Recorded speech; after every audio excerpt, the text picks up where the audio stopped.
Прямо сейчас ты моргаешь. Твой мозг не замечает это действие. Он всегда игнорирует норму. Вспомни 3 часа ночи.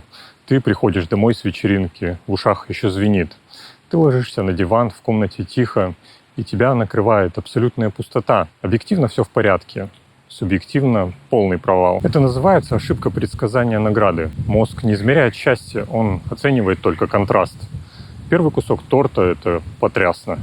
Пятый — нормально. Торт тот же, изменился фон. Час назад система работала на пике, а потом ты закрыл дверь. Дофамин не закончился, твой мозг просто на полном ходу врезался в тишину.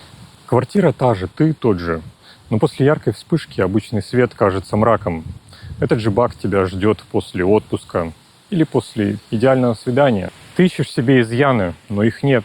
Это чистая нейробиология. Твой мозг всегда накажет тебя тревогой за то, что недавно ты посмел быть счастливым.